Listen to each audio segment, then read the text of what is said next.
Well, my name is Shomik S. Mitra, and for this marketing assignment, I've chosen Nestle as my preferred company and the Maggi as the product to demonstrate three important concepts of marketing. First being the marketing mix, second being Porter's 5 force analysis to analyze the marketing environment, and third being the STP, that is segmentation, targeting, and positioning of the brand. Well, throughout the video, I shall be discussing these mentioned topics, well, not as per the chronology of the modules taught, but as per the evolution of the Indian brand of the instant noodles, that is Nestle's Maggi. Maggi is one of the most iconic brands in the history of Indian businesses. But for me, it's even more special because it plays an important role in the nostalgia of my early childhood days. But from a business point of view, the history of Maggi traces way back to 1983, around the same time when India won its first ever World Cup. From the Indian standpoint, at the very same time, the concept of instant ramens or noodles was extremely alien. But despite all this, Nestle single-handedly created Rs 941 crore worth market, establishing itself as a market leader for over 40 years. Well, in spite of having very strong competitors like Unilever, ITC, etc., even today, Maggi has a whopping 60% of the market share in the Indian instant noodles market. But before proceeding ahead, let's touch base on the basic concept of marketing, as this will help us to decode the genius marketing strategy of Maggi and how did the brand Nestle establish a monopoly in the instant Indian noodle market. Well, as per the Chartered Institute of Marketing, marketing is defined to be the management process of anticipating, identifying, and satisfying customer requirements profitably. Well, it consists of a lot of sub-branches, for example, sales, advertisements, PR, and a lot more, which is used by the organization for various marketing activities. But this is entirely based on the marketing objective and the organizational objectives. Coming to the evolution of Maggi, the story dates back to 1950s Japan, which was still recovering from the downfall of the Second World War, where noodles was one of the most affordable food items in the market. But because of its long preparation time, a new food product revolutionized the market, which we today know as the instant ramen noodles, which became a game-altering business during the economic boom in Japan. Even today, the parent company Nissin Ramen's accounts for over 50% of the billion-dollar instant noodles market in Japan. Well, while all of this was happening, Nestle was very carefully observing the market and decided to establish its monopoly not in Japan, but in one of the biggest markets of the globe, that is the Indian market. And that is how Nestle entered the Indian market in 1983. As I mentioned before, when Nestle decided to enter the Indian market, the concept of instant noodle was very alien to the Indian audiences, as there was no much Western influence. So it was extremely challenging for Nestle to imply the right marketing strategy. Well, noodles is something extremely generic that could be consumed by anyone and everyone. So the obvious choice would have been ideally to capture the entire 740 million Indian customer base for any ordinary company. But Nestle was no ordinary. It understood the fundamental marketing principle, that is, if you try to sell to everyone, you'll end up selling to absolutely no one. Therefore, it carefully picked up two categories, and those were the mothers and the children. Now, before we dive deeper into the story, let's brush up our concepts on the STP, that is the segmentation, targeting, and positioning. Now, by definition, segmentation or market segmentation is the division of a market into different groups of customers with distinctly similar needs and product and service requirements. Also, as per market, well, with Nestle, it very clearly realized that in order to establish an alien product in the market, it had to be catered to two main objectives. First, being the audience's pain point, and second, being the interest of the audiences. Well, Nestle had very clearly chosen two primary stakeholders. One being the consumer, that is the child who eats Maggi, and second being the customer or the buyer, the mother, who actually buys the packet of Maggi. Now, back in 1983, there were primarily two categories of mother.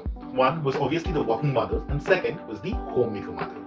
Now, for working mothers, the pain point was they actually wanted something that could be easily prepared by their kids after they came back from the schools.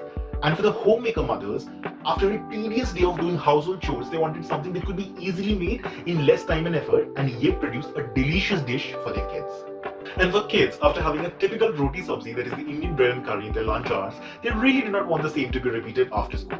And this is where Maggi emerges an opportunist and positioned itself as a perfect solution for mothers and a super easy and tasty meal alternative for the children. And this is how the tagline 2 Minute Maggi or the 2 Minutes Maggi was born. Nestle invested in engaging emotional TV ads about mothers preparing a quick 2 minutes Maggi for their kids during the peak hours when kids like me would be watching our favorite shows on Cartoon Network, Hangama, etc. Nestle at the very same time reached out to school kids, sponsored numerous quizzes, events, and invested in a widespread sampling of the products on the streets of India. And this is how Nestle very brilliantly positioned itself, catering to the pain and the interest of both its customers and consumers, establishing Maggi as an integral dish in almost all the Indian households. Now, let's talk a little bit about the marketing environment and how Nestle as a brand thrived, survived, and navigated its way around. So Porter's five forces measure the attractiveness of an industry based on five main forces. That is, number one is competitive rivalry, followed by threat of entry, third being the threat of substitutes, fourth power of buyers, and fifth being the power of suppliers. Now for Nestle's Maggi, the competitive rivalry is low to moderate. So the question is, if Maggi could establish itself in the market, so could others, because Nestle had a strong competition from giants such as ITC, Unilever, Nissin, etc. But what made Nestle establish an unconquered monopoly? Well, the logical explanations that I could come up with are that Nestle had established and evolved its supply chain for more than 25 long years, controlling the supply chain end to end. Nestle is driven by lower power of suppliers and a low switching cost. Therefore, Nissin, the parent company of Raymond, when it tried to make its market entry in the Indian market, it struggled to find national distribution partners, despite forming alliances with both Hindustan Unilever and Marico. The time when Nissin was struggling, at the very same time, Nestle achieved unrivaled penetration even in Tier 2 and Tier 3 cities of India. Well, people had a very strong brand recall for the name Maggi, and none of us really asked for instant noodles, but always for a packet of Maggi when we went out for shopping. Now, ideally, the power of buyer is supposed to be high because we have a lot of options. But the power of buyer is actually low, despite having low switching costs. Because since 2005, Maggi did everything in its capacity to not only capture the top and the middle sections of the consumer pyramid, but also the bottom of the pyramid, which actually consisted of the 40% of the Indian market, through its conventional marketing efforts. The distribution system was very carefully designed with strategic wholesalers and redistributors to reach more than 2 million outlets across the country. So therefore, when ITC and Unilever decided to enter the Indian market with products like Yippee noodles, they found it extremely difficult to achieve this level of penetration and brand recall value, and henceforth making the threat of substitutes moderate to low. Well, now let's talk about my favorite topic, that is the marketing mix. Well, according to the textbook definition of marketing mix, we understand mix to be a set of techniques used to meet consumer wants and effectively place the company's offerings in their eyes. Well, this includes the four infamous P's, that is the product, price, place, and promotion, as defined by McCarthy in 1960s, as well as we have three additional elements now, that is the people, process, and physical evidence. Well, these elements work together to help overcome the complexities of service marketing as described by Gooms and Bitter in 1982. Well, Maggi is best known for its impeccable pricing strategies, wherein it focuses more on the volume growth in comparison to the margins. Its pricing strategy is devised extremely affordable to tap into all income groups. Now, based on the socio-economic classification, the Indian audiences could be categorized into 8 broad categories ranging from A1 to E2. The topmost belt of the pyramid consists of SSC classes of A1, A2 and B1, the middle belt being B2 and C, and the bottom segment consists of D, E1 and E2. Well, the top and the middle segment was already captured by Nestle's prolific marketing strategies, but soon the brand realized that the real opportunities lay in the SSC classes of C and D that constituted over 40% of the Indian market. Well, in order to specifically cater to this segment, Nestle introduced a new product range called the Chotu Maggi, or the Tiny Maggi, and was priced for just Rs 5.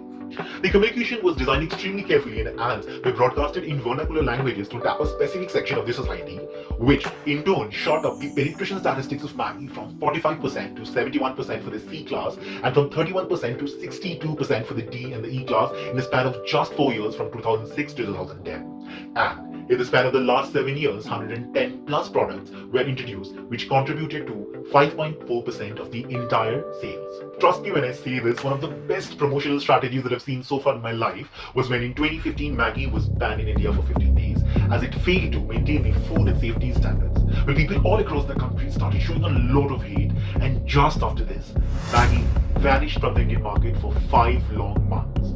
And in return, the Maggi share nosedived from 70% to 0% within no time. But guess what? Maggi came back with a splendid campaign called #WeMissYouToo, and the brand asked their fans to share how much they missed Maggi on their social media accounts. And in this campaign, Maggi tapped onto the emotions and nostalgia of people, which made this campaign to be one of the hugest success. And fans from all across the country started pouring their love to Maggi. And by 2017, Maggi was back on the number 1 position in the market with a whooping 60% market share in the instant noodles market. And this is the story of the iconic brand of Maggi. So finally, I would wish to conclude by saying that while good brands sell us products, great brands sell us emotions. As a great poet Maya Angelou once said, people will forget what you said. People might even forget what you did, but people will never forget how you made them feel. And this is how Maggi stood out from the crowd by not focusing solely on the product, but on the emotion of the entire Indian subcontinent. Thank you all very much. That's all from me. Have a great day.